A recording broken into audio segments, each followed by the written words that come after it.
जो आपका आज का मेन टॉपिक था वो था इनकम फ्रॉम अदर सोर्सेज। तो ये फिफ्थ हेड है। तो फिफ्थ हेड में सबसे पहले हम देख लेते हैं कि इसका स्कोप क्या है और फिर इसकी डिडक्शंस क्या हैं। फिर इसके साथ साथ कुछ और भी रूल्स हैं, वो आपका सेक्शन 68 से लेके 73 तक, वो भी हम उसको भी देखेंगे। उसके बाद फिर सेक्शन 108 से लेके 111 तक जो है उसको भी साथ ही हम देखेंगे। और मोस्ट इम्पॉर्टेंट जो है सेक्शन 11 जो है, जो रोज़ ही जिसके नोटिस आते हैं या एडिशनें होती हैं, वो 111 जो सेक्शन है तो उसको भी हम देखेंगे। तो मोस्ट इम्पॉर्टेंट सेक्शन जो होगा हमारा वो 111 होगा। तो बाकी को भी अपना अपना रोल है उनका, तो उसकी भी अंडरस्टैंडिंग होना ज़रूरी है।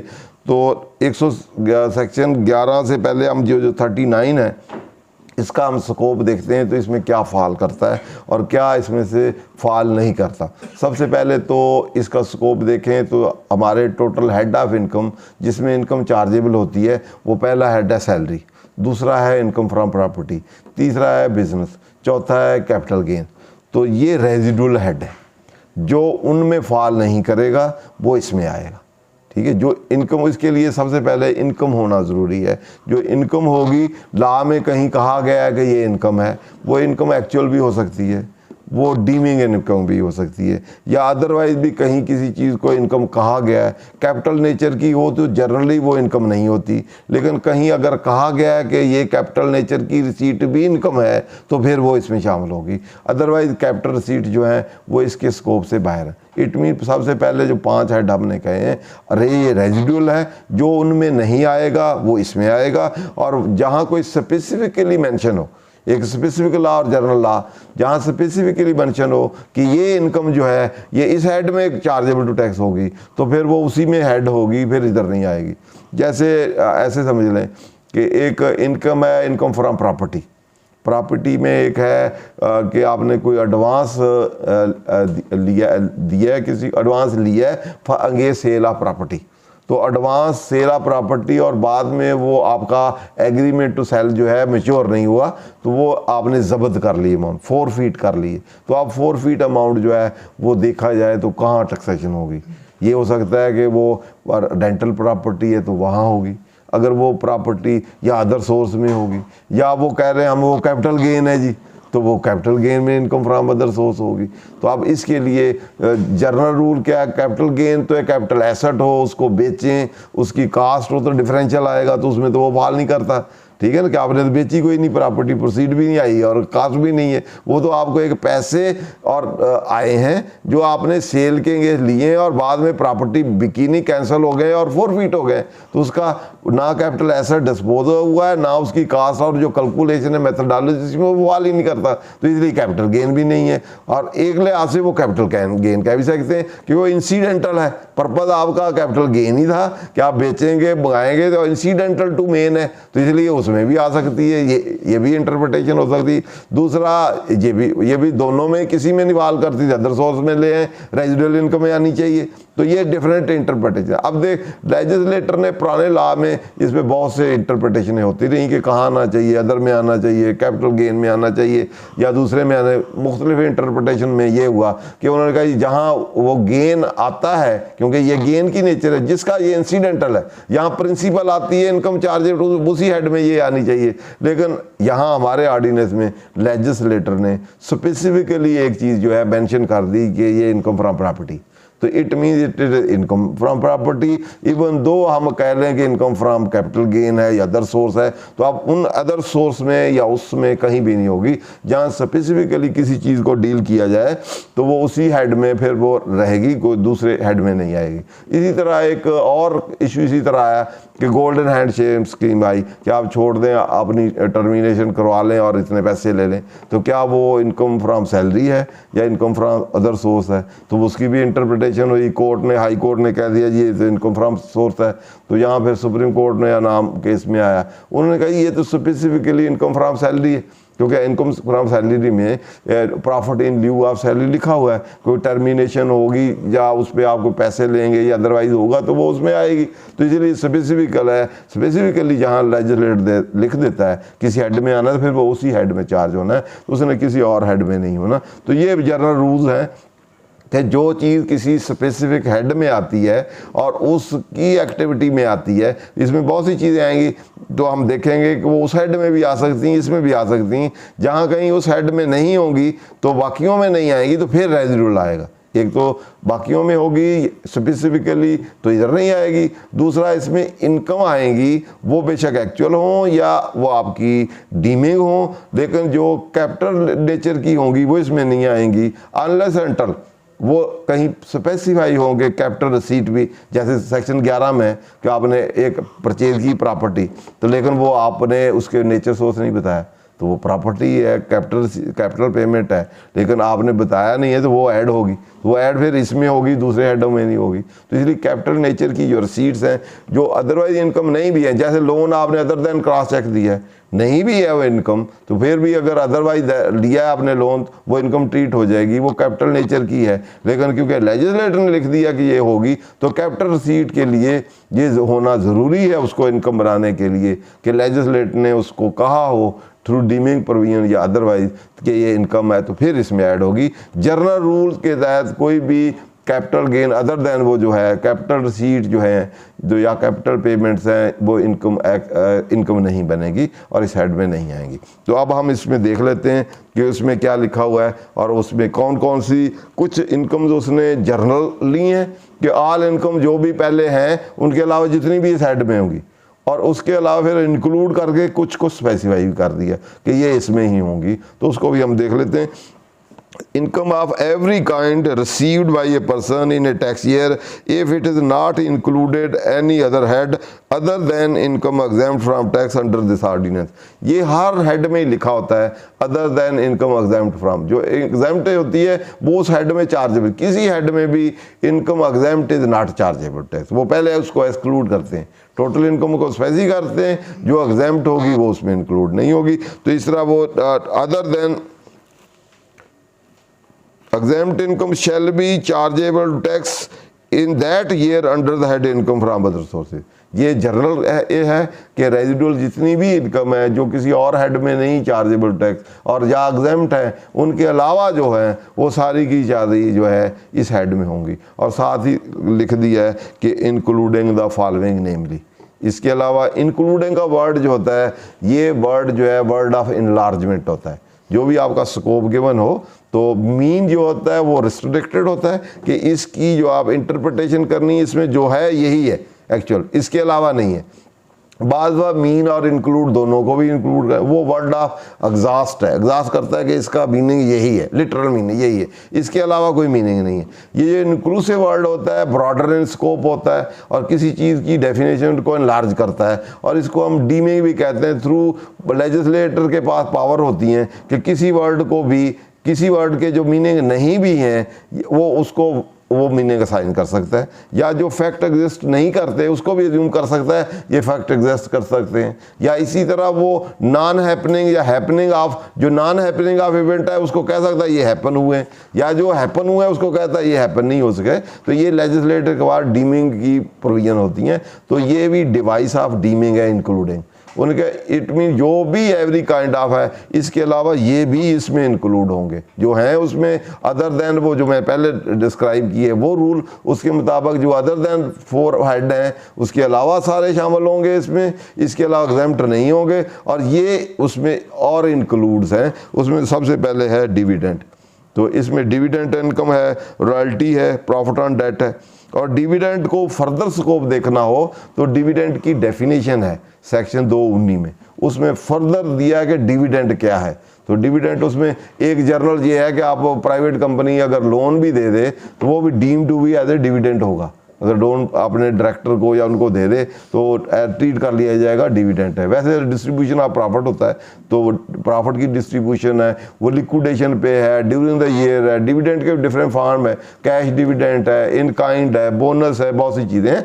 तो वो उसकी डिस्ट्रीब्यूशन के लिक्विडेशन पे है या ड्यूरिंग द ईयर है या रिडक्शन ऑफ कैपिटल है, वहाँ आपको डिविडेंड दिया है। तो डिफरेंट काइंड ऑफ डिविडेंड है, वहाँ डिफाइन है, सेक्शन 219 है, उसको में आप पढ़ सकते हैं। और डिविडेंड के आगे टैक्सेशन है वो सेक्शन 5 है मेरा ख्याल, तो 5 में के और आपका फाइनल में होगा, डिडक्शन पे होगा, क्या होगा उसमें। इसी तरह प्रॉफिट ऑन डेट है, वो उसकी भी टैक्सेशन और विद होल्डिंग ला है, उसके मुताबिक हम देखेंगे। और वो डिविडेंड इनकम है, उसके बाद रॉयल्टी है, रॉयल्टी भी इसमें डिवाइंड है, 2 है, 2 का सब सेक्शन है, कोई 54 है क्या है, तो वो रॉयल्टी के टर्म एंड कंडीशन आप वहाँ से दे सकते हैं। तो इस तरह प्रॉफिट ऑन डेट है, वो भी उधर डिफाइन है, जितनी भी interest return other than return on capital के अलावा जो भी आप डेट फाइनेंसिंग लेंगे या उसमें इंस्टॉलमेंट या लीजिंग चीज़ें जो भी है, वो आपके डेट प्रॉफिट ऑन डेट होगा, वो भी डिफाइन है, उसको भी आप पढ़ सकते हैं।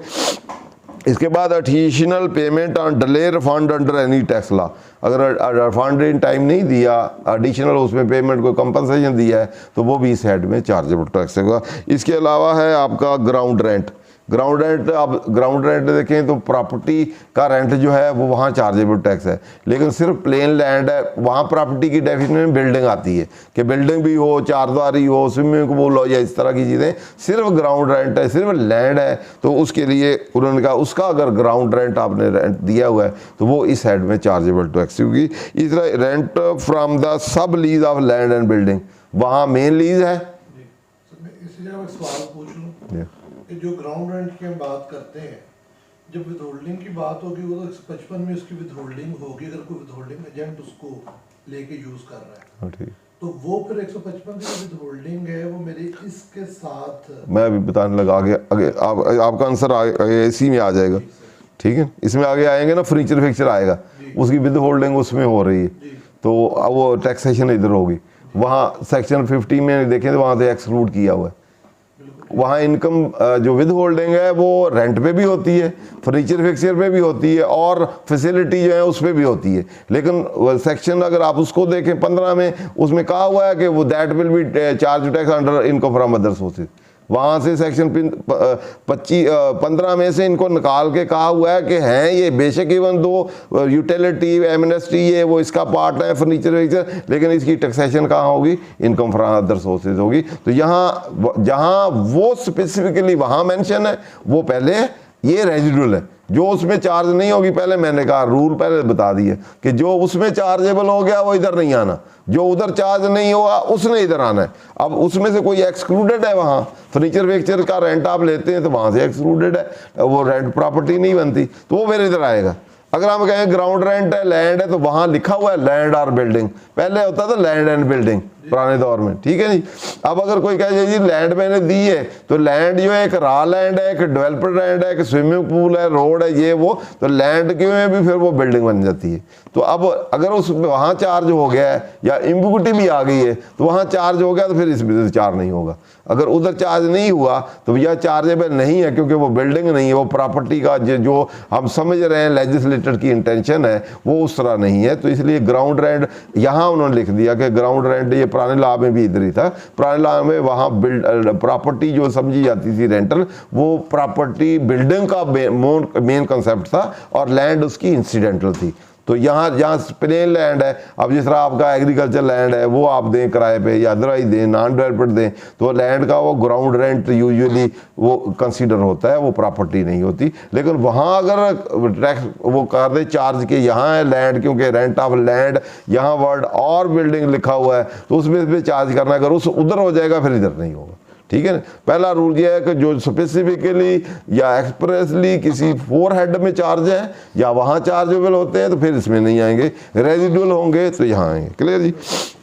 इस तरह ग्राउंड रेंट के बाद है rent from the sub lease of land और बिल्डिंग। अब आपने एक लीज पे रेंट दी, आपने आगे सब लीज कर दी है, तो आप वहाँ वो फिर इनकम जो है वो ओनर की तो नहीं है, वहाँ तो ओनर होना ज़रूरी है। तो आप तो ओनर नहीं, आप टेनेंट है, आपने आगे कर दी है, तो आपकी इनकम आएगी तो क्या हो, तो वहाँ प्रॉपर्टी तो वही है, वो उस हेड में आएगी या आपके इस हेड में आएगी। ये फिर आप क्योंकि ओनर नहीं है ये भी रेंट ऑफ बिल्डिंग ही, ये बिल्डिंग की रेंट है, उसी रेंट का है, उसकी पार्ट आपने लेट आउट किया है, तो ये हेड 15 में आएगी या इसमें आएगी, फिर उसमें नहीं आएगी। है तो ये भी रेंट ही, ये भी रेंट बिल्डिंग का रेंट है, तो इसलिए वो वहाँ नहीं आएगा कि आपने सब लीज की है, तो वहाँ ओनर होना भी ज़रूरी है, लैंड बिल्डिंग की बाकी कंडीशनें भी फुलफिल करना ज़रूरी है, तो वो इसमें फॉल नहीं करती। तो इसलिए सब लीज का जो रेंट आएगा, टेनेंट जो रेंट रिसीव करेगा वो इसमें आएगा, उस हेड में नहीं आएगा। क्लियर जी। इसी तरह मोस्ट इंपॉर्टेंट है आगे rent from the sub lease of land और ए बिल्डिंग। इसके बाद income from the lease of any building together with plant and machinery, ये मोस्ट इम्पॉर्टेंट है। जो फैक्ट्री आप किराए पे दे देते हैं, यहाँ आपने लैंड बिल्डिंग नहीं दी, साथ प्लांट एंड मशीनरी भी दे दिया, तो अब ये वाला जो है ये प्लांट एंड मशीनरी साथ देना, ये रेंट पे ये भी, तो हम कहेंगे ये उधर आए, ये भी उधर नहीं आएगा। या फिर plant and machinery independent they दें रेंट पे, तो ये भी उस पर नहीं आएगा। वहाँ प्रॉपर्टी लैंड बिल्डिंग वाली हैं, बाकी नहीं है। तो ये वाली जो है land building with plant and machinery अगर आप देंगे तो इसमें चार्जेबल होगा। तो यहाँ rent income from other sources show करेंगे, इनकम फ्रॉम प्रॉपर्टी नहीं करेंगे। और इसकी जो डेप्रिसिएशन होगी उस प्लांट एंड मशीनरी की, बिल्डिंग की, वो भी आपको अलाउ होगी, वो आगे हम डिडक्शन में देखते हैं। तो ये मोस्ट इंपॉर्टेंट है। जैसे फ्लोर मिल रहे हैं, स्टील मिल रहे हैं या और हैं, वो किराए पे दे देते हैं, तो अब आप कहें जी ये तो इनकम फ्रॉम प्रॉपर्टी है तो उसमें चार्ज हो, तो उसमें नहीं है, तो इसमें चार्ज होगा। या रेंटिंग का उनका काम ही होता है, इनकम फ्रॉम बिजनेस है कि नहीं है, वो एक अलग इशू है। तो जो डील करता है प्रॉपर्टी में या रेंटिंग आउट में, तो वो उसके लिए भी अभी रूल है। रियल एस्टेट वाले जो है, वो रियल एस्टेट वाले उसमें अगर रेगुलर रूटीन बिजनेस है उनका, ये काम करने का रकरिंग नेचर है, तो वो फिर इनकम फ्रॉम बिजनेस होगा। तो ये वाला जो लैंड बिल्डिंग ऑन लीज पे आप दें along with plant and machinery, तो उसकी जो इनकम रेंट आएगा वो चार्जेबल टैक्स होगा under the this head income from provision amenity utility or any other services connected with renting of building. ये और इम्पॉर्टेंट आ गया। अब जितनी भी सर्विसेज आप दे रहे हैं, टेलीफोन है, यूटिलिटी और उसका रेंट लें, या फर्नीचर फिक्सचर है, जितनी भी एसोसिएटेड विद द बिल्डिंग, वो भी इसमें चार्ज होंगी, वो उसमें नहीं आएगी। रेंट वो भी है। सर इसमें एक और सिनेरियो भी मिल रहा है, कुछ बिजनेसेस हैं वो अपना पूरा सेटअप लगा किसी और को दे देते हैं कि जी आप चलाएं और हमें एक एनुअली पेमेंट या यही है वो ना डील ऑफ वो plant and machinery. Plant and machinery नहीं होता, उसमें गुड्स भी पड़ी होती हैं उनकी, वो कहते हैं कि ये मेरी पूरी एक शॉप है, ये पूरा एक बिजनेस है। जब बिजनेस भी लेट आउट करेंगे तो इसी में आएंगे ना, तो कोई तो इक्विपमेंट होगी ना वो। हाँ, जब आप as a collectively business let out करते हैं ना, तो वो इसमें आएंगे ना। आप बिजनेस या इंडस्ट्री या कोई भी बिजनेस लेट आउट करते हैं, सिर्फ प्रॉपर्टी लैंड बिल्डिंग नहीं लेट आउट की, आपने सारी फैसिलिटी के साथ बिल्डिंग के साथ दूसरी फैसिलिटी जो बिजनेस है वो लेट आउट किया है रेंट पे, तो वो इसमें आएंगे, वो उसमें नहीं आएंगे। वहाँ सिर्फ कन्फाइन है लैंड एंड बिल्डिंग। ठीक है, उसके बाद जितनी फैसिलिटी होंगी बिल्डिंग के साथ, जितनी भी इंडस्ट्री है, बिल्डी है, या कोई इसके बेनिफिट्स हैं, वो भी सारे उसमें आएंगे। एनी एन्युटी और पेंशन, एन्युटी होती है जब आप रिटायर होते हैं, उसके बाद एनुअल पेमेंट मिलती है आपको, या पेंशन्स हैं, वो भी इनकम फ्रॉम यहाँ होगी। वैसे तो सैलरी की डेफिनेशन में भी लिखा हुआ है पेंशन और सारी उधर होंगी, लेकिन यहाँ भी लिख दिया उधर चार्जेबल नहीं होगी।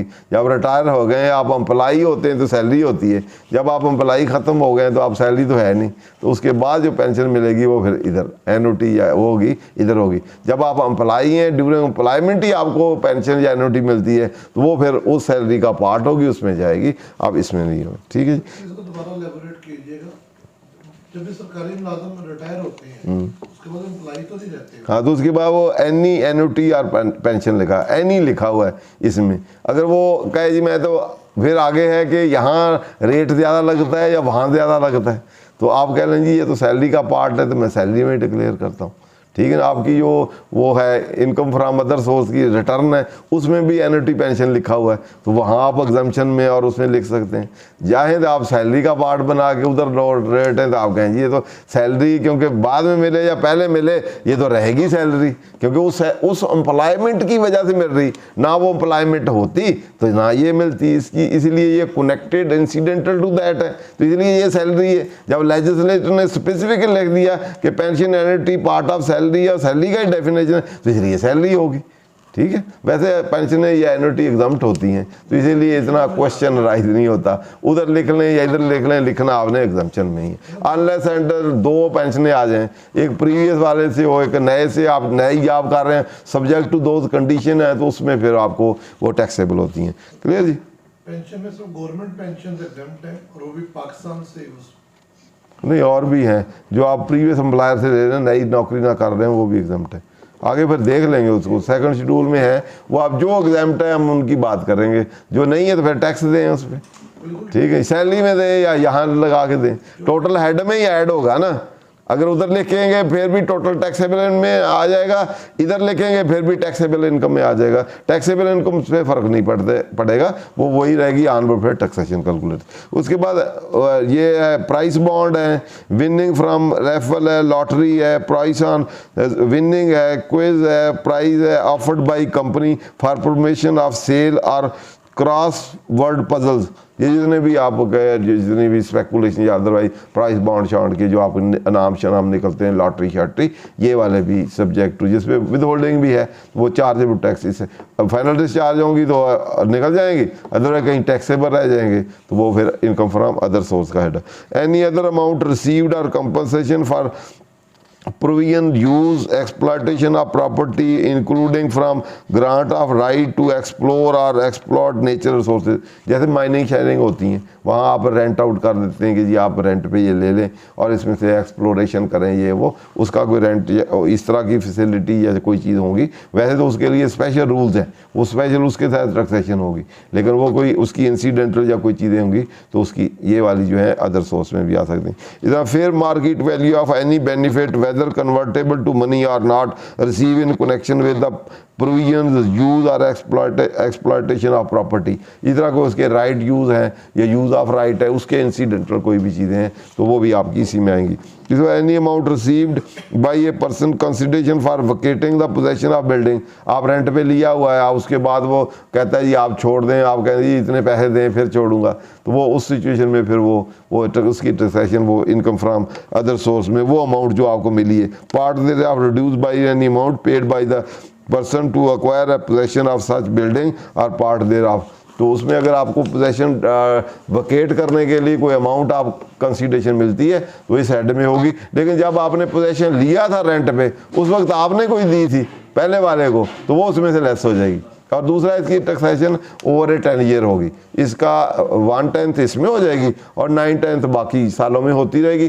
फिर कोई आएगा जो छोड़ेगा तो फिर आगे ऑनवर्ड इस तरह चलती रहेगी, 10 सालों में उसकी एप्लीकेशन। तो एडवांसेस के लिए है ना, इसके लिए भी है कि जो आपने वेकेशन पे अमाउंट ली है तो वो प्रॉपर्टी का भी है, कोई आपने एडवांस लिया हुआ है, पकड़ी ली है, वो भी ओवर 10 ईयर है तो ये भी ओवर 10 ईयर है। वेकेशन वाली अमाउंट, वेकेटिंग वाली अमाउंट अलहदा है, वो आपने पगड़ी वाली अलहदा है, ठीक है। ये पोजेशन आपने वेकेट करने के लिए लिया है, वो over a period of 10 year, आगे उसमें दिया होगा डिडक्शंस में, ठीक है जी। वो भी वो इस हेड में चार्ज, वो इनकम फ्रॉम प्रॉपर्टी है जो आप कह रहे हैं, वो 1/10 इनकम प्रॉपर्टी अंडर सेक्शन 15 ही होगी। ये वाली जो वेकेशन वाली है, ये अमाउंट आपको मिलेगी तो आप इसकी टैक्सेशन होगी, ये इनकम फ्रॉम अदर सोर्स होगी और ये भी उसी तरह 10 ईयर पे होगी। इधर amount receive by a person from approved income payment plan, approved annuity plan under voluntary pension system rules. इस रूल के तहत को पेंशन पोशन या एनुटी एनुअल मिलेगी तो वो भी इसमें चार्ज होगी। इस तरह सब्जेक्ट टू सबसेक्शन 3, ये आखिरी वाला आपका जो है गिफ्ट वाला, तो subject to subsection 3 any amount और fair value of any property received without consideration or received as a gift other than received from the relative defined section 85 का 5, वो रिलेटिव वाले आपके एग्जाम्प्ट होंगे, उसमें नहीं होंगे। बाकी जो होगा वो अदर देन क्रॉस चेक लेंगे आप। सब्जेक्ट टू सेक्शन 3 है तो या through banking channel in case of NTN holder तो वो आपके इसमें टैक्सेशन होगी। तो उसके बाद फिर आगे दूसरा इसका ये पहला सब सेक्शन था जिसमें डिफरेंट डिस्क्राइब किए थे कि कौन कौन सी इनकम चार्ज, एक तो ऑल इनकम चार्ज होंगी और ये स्पेसिफिकली होंगी। तो अब इसमें बेसिक क्वेश्चन ये भी था कि डिविडेंड जो है या प्रॉफिट ऑन डेट है हमेशा ही इधर होगा या किसी और हेड में भी हो सकता है। तो इनकम जैसे बैंकिंग कंपनी है, उसका nature of business he letting out of वो फंड्स है, तो वहाँ या कोई कंपनी जो है स्टॉक शेयर का ही काम, जैसे ब्रोकर्स हैं स्टॉक शेयर का ही काम डील करते हैं, उनका काम ही रूटीन जो है एक्टिविटी वही है, तो उनका क्या यहाँ होगा या वहाँ होगा, तो वो स्पेसिफिकली लिखा हुआ है कि वो इनकम फ्रॉम बिजनेस होगा। वहाँ फिर डिविडेंड प्रॉफिट ऑन डेट ये वो जो वाले जो है वो यहाँ नहीं आएंगे, वो फिर वहीं उसी हेड में जाएंगे।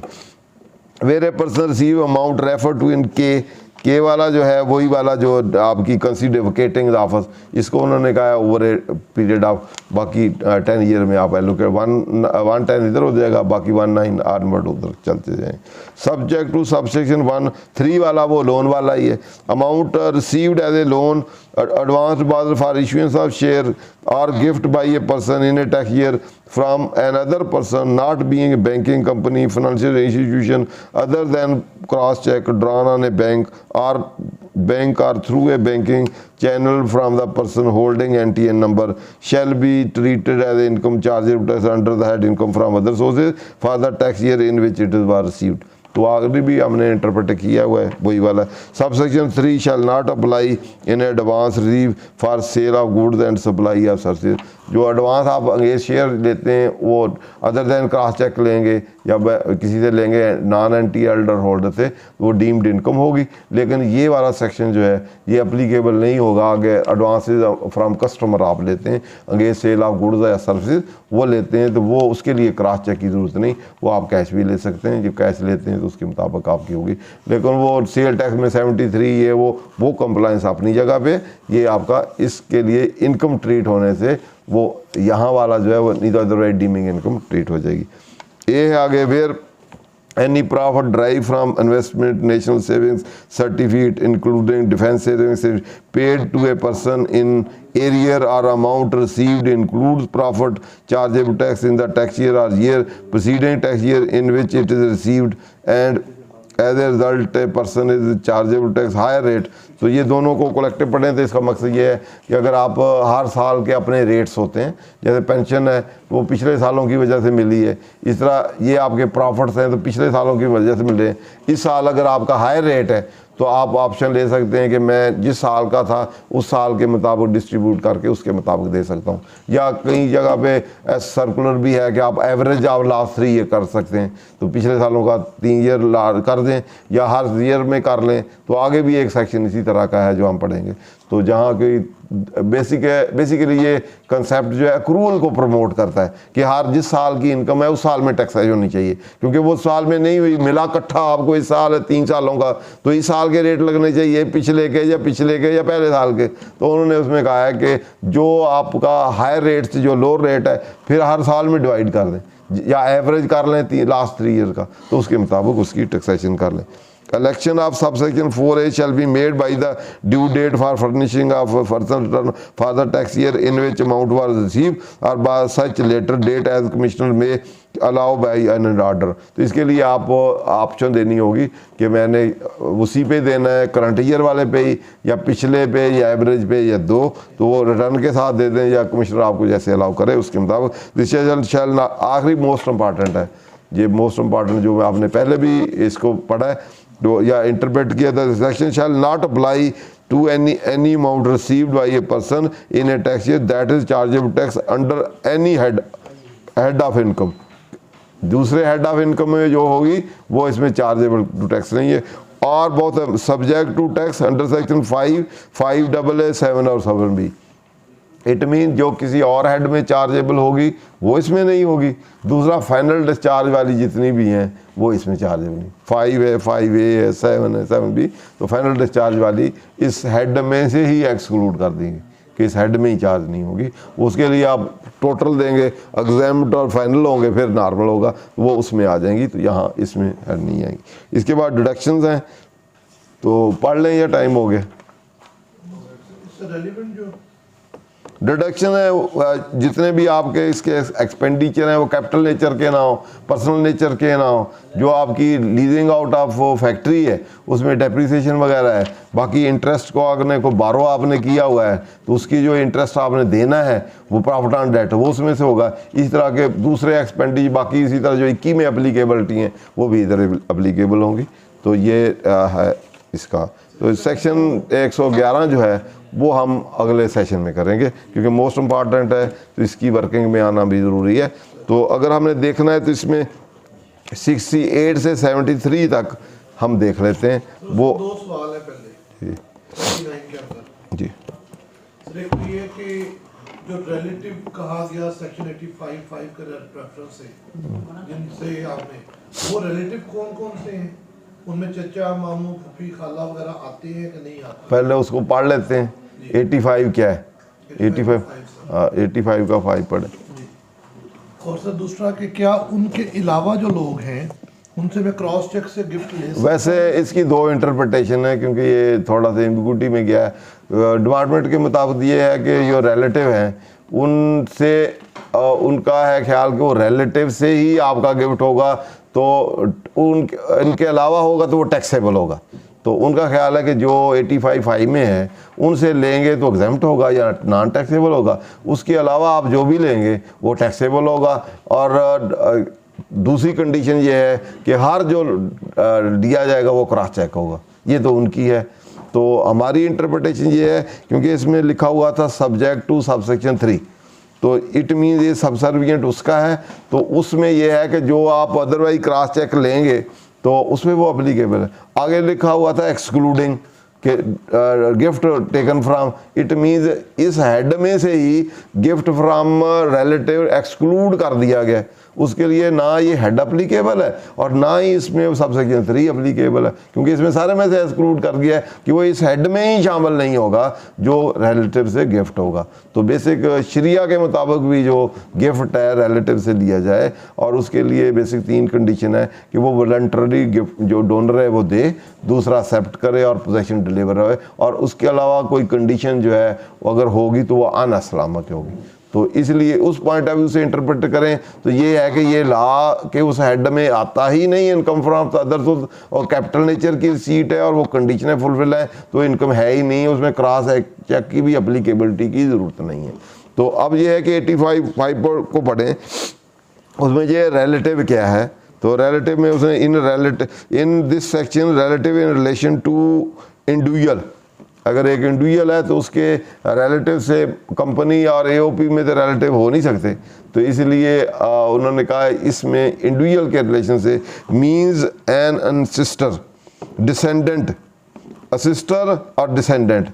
डिसेंडेंट असिस्टर डिसेंडेंट पीछे वाले होते हैं, असेंडेंट आगे वाले होते हैं। तो descendant of any of the grand parent, तो आप ग्रैंड पेरेंट आपके कौन हुए, दादा दादी नाना नानी, उनके पीछे वाले भी उनके आगे वाले भी, तो उनके आगे वाले सारे चाचे ताए मामे सारे जितने हैं, नानों से लें तो उधर आपकी फूफियाँ बहनें वो सारे आपके रिलेटिव में आते हैं। तो उन सारों, तो अब FBR का ख्याल था कि ये स्कोप लिमिट किया है, तो हमने पहले जो था उसमें ब्रदर सिस्टर और स्पेसिफिक था, तो उन्हीं के अलावा कोई करते थे बेशक असेंडेंट या डिसेंडेंट हों भी ग्रैंड पेरेंट के, तो वो सारे नहीं थे जो उसमें मेंशन थे वो ही आते थे।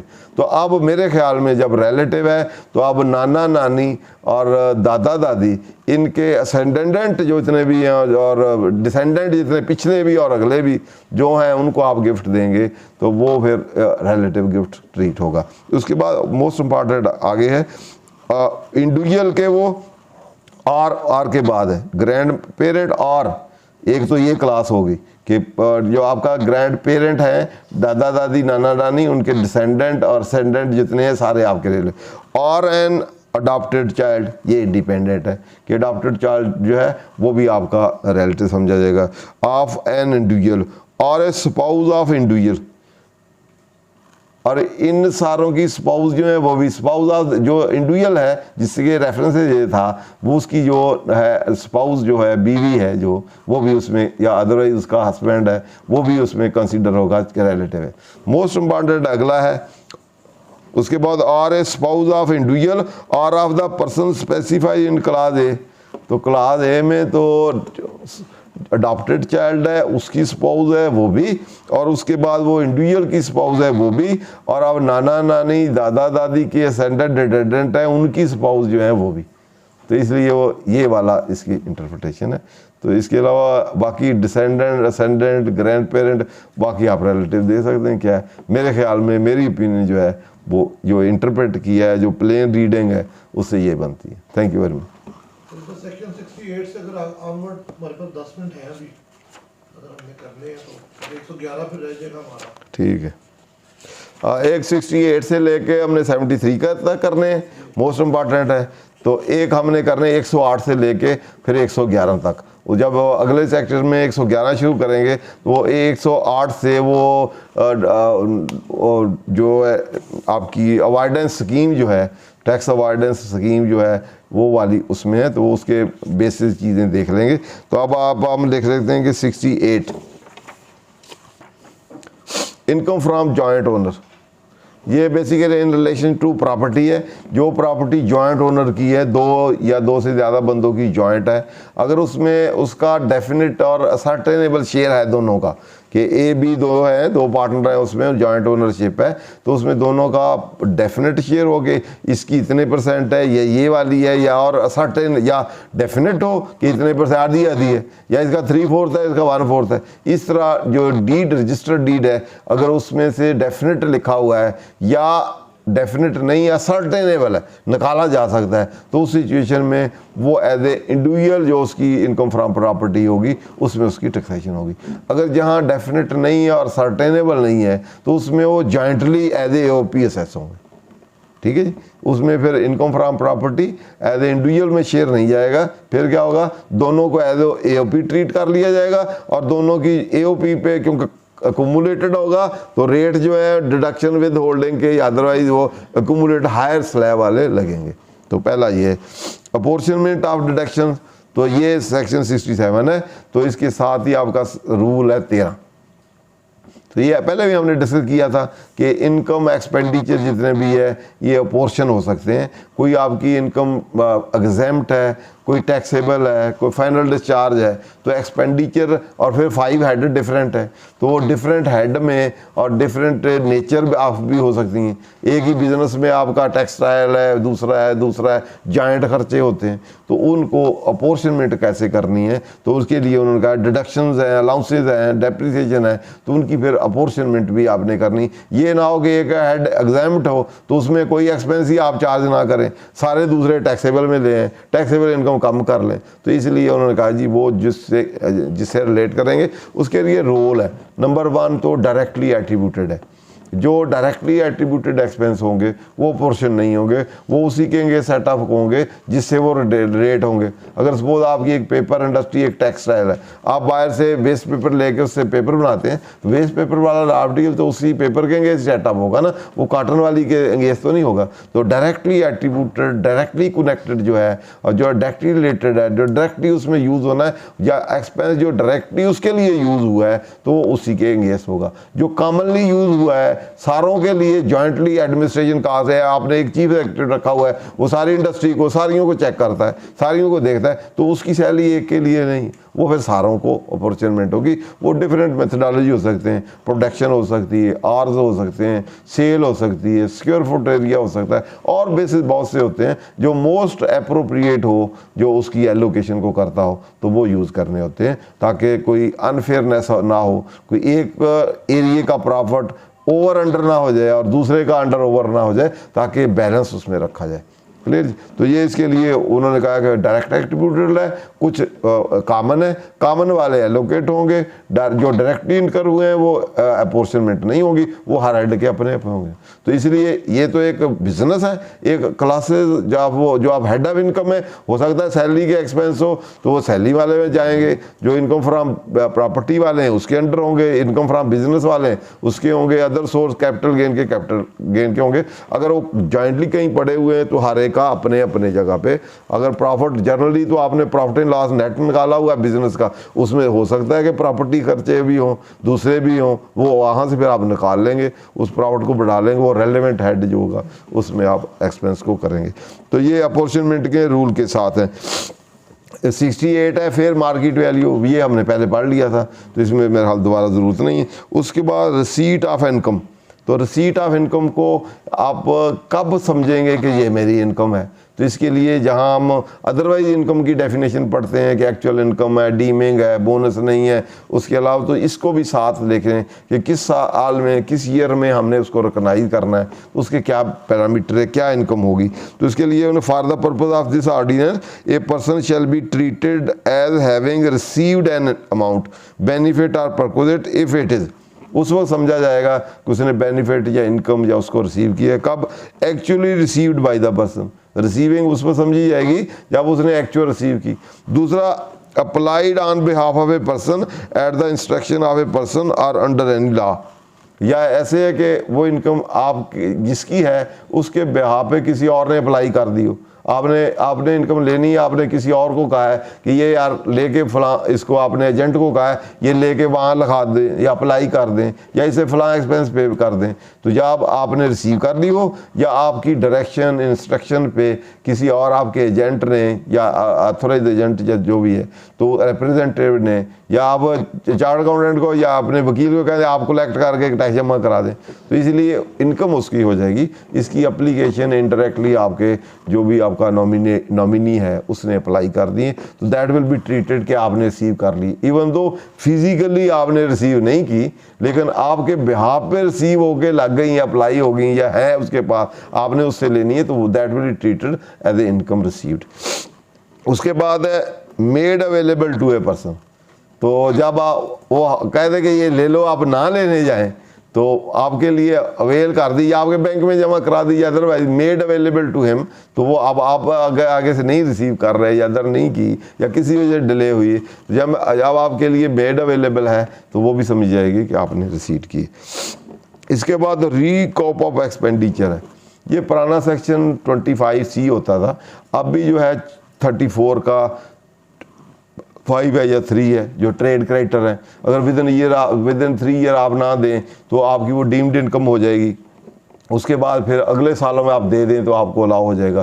तो इसी तरह ये रीकॉप ऑफ एक्स उसी 25(3)C को 2 हिस्सों में डिवाइड कर दिया, एक के साथ 34 सेक्शन में 34 में रख लिया वो वाला ट्रेड क्रेडिटर अदर, और एक ये वाला लिख लिया और एक्सपेंडिचर वाला, कोई भी एक्सपेंडिचर जो है उसके रिलेशन से recoup of where a person has allowed a deduction for an expenditure loss incurred in a tax year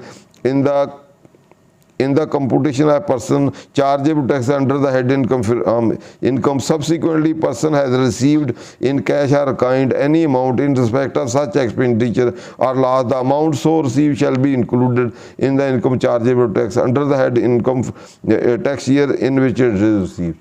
तो आपने अगर कोई एक्सपेंडिचर इनकर किया है, सपोज कोई रेंट दिया है या आपने रिपेयर मेंटेनेंस या कोई भी दिया है, बाद में उसने कहा जी ये ज़्यादा पैसे आ गए, आपने क्लेम भी कर लिया, उसने कहा ये इतना डिस्काउंट है ये वापस पैसे ले लें, जितनी आपको वापस उसके इन कनेक्शन विद एक्सपेंडिचर जो आपको ऑलरेडी अलाउ हुआ है और उस पर फिर इनकम पे टैक्सेशन हो गई है, उसके रिलेशन से भी कोई बेनिफिट कोई सर्विस कोई चीज़ कैश या काइंड रिसीव होगी तो वो फिर आपकी इनकम होगी, और जिस साल में वो वापस रिसीव होगी उसी साल में आपको वो टैक्सेशन होगी।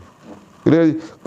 Currency conversion every amount taken into account under this article shall be in rupee, तो जो कोई भी करेंसी हो काइंड हो बार्टर हो तो आपने उसको ट्रांसफॉर्म करना है इनटू करेंसी, तो करेंसी कौन सी होगी, आपने अकाउंट आपने रिटर्न डॉलर में नहीं फिल कर सकते या पाउंड में नहीं कर सकते, तो हर आपकी अमाउंट जो है amount will be converted into currency, that currency is rupee, तो आपने रुपी में ट्रांसफॉर्म करनी है। Where amount of a currency other than rupee, the amount shall be converted into rupee at the State Bank of rupee at a State Bank of Pakistan rate, applying between the foreign currency and the rupee on the date the amount is taken into account for the purpose of this ordinance. जब आपने account में card फार करेंगे उस दिन जो rate होगा state bank का उसमें उस अमाउंट को अदर देन पाकिस्तानी करेंसी होगी तो उसको आप कन्वर्ट कर लेंगे। इसके बाद 72 है वो है सीजेशन ऑफ वो सोर्स ऑफ इनकम, कब ये समझा जाएगा कि सोर्स ऑफ इनकम आपका ख़त्म हो गया है, तो जैसे कोई आप कंपनी ख़त्म कर देते हैं, बिजनेस कंटिन्यू कर देते हैं या अदरवाइज कोई कर देते हैं कि ये इनकम आ रही थी रेंट आता था यकदम वो ख़त्म हो गया, तो उसके लिए कब ये समझा जाएगा कि वो सोर्स जो है सीज हो गया या उस ख़त्म हो गया या टर्मिनेट हो गया या उससे इनकम नहीं आ रही। तो income is drive by a person in a tax year from any business activity investment other source that has cease either before the commencement of year और ड्यूरिंग द ईयर। कि ड्यूरिंग द ईयर वो source ख़त्म हो जाए या at the beginning of the year, तो उस साल में वो समझा जाएगा कि वो सीज हो गया बिजनेस, ठीक है। और and if the income has been derived before the business activity from the before the business activity investment other source cease it would have been chargeable tax under the this ordinance.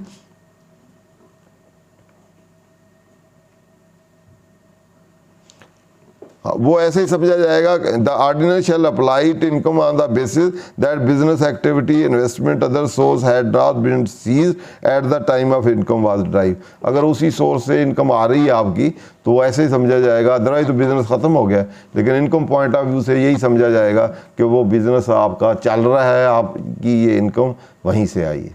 Clear जी। उसके बाद rule to prevent double derivation and double direction, तो ये rule है double taxation की prevention करता है कि एक ही इनकम आपने अक्रूवल बेस पे रिकॉग्नाइज कर ली है कि ये आपका राइट टू रिसीव हो गया, आपने रिकॉग्नाइज कर लिया है, तो सब्सिक्वेंटली आपको रिसीव होगी तो फिर दोबारा नहीं रिकॉग्नाइज करेंगे, डबल टैक्सेशन नहीं हो सकती। इस तरह एक्सपेंस जो है आपने अक्रूवल बेसिस पे अकाउंट फॉर कर लिया है, अलाउ कर दिया है, एक्सपेंस में क्लेम कर दिया है, लेकिन सब्सिक्वेंटली आपने पेमेंट अगले साल में की है तो अगले साल में फिर आप उसको एक्सपेंस नहीं कर सकते। तो ये प्रिवेंशन ऑफ वो डबल ड्राइवेशन मतलब डबल इनकम नहीं हो सकती, और डबल इसी तरह डबल डिडक्शन डबल एक्सपेंडिचर भी नहीं हो सकते on the basis system of accounting accrual या कैश। उस अगर अक्रूवल बेसिस पे है तो फिर दोबारा कैश रिसीट पे रिकॉग्नाइज इनकम नहीं हो सकती, इस तरह एक्सपेंडिचर नहीं हो सकता। Thank you very much. इसमें कोई क्वेश्चन है तो देख लें। ये मोस्ट इम्पॉर्टेंट है 73, डबल का अक्सर ही आ जाता है कि कहीं ना कहीं टैक्स लगा दिया है, वही इनकम एक हेड में भी लग गई है दूसरे में लग गई है, तो डबल डिडक्शन के लिए फिर। Thank you. मैं इंतहाई मशहूर हूँ सरमन शाह सुखेरा साहब का और अपने तमाम पार्टिसिपेंट्स का जिन्होंने आज के सेशन में हिस्सा लिया, और सर ने हमें बड़ा प्रॉपर गाइड किया।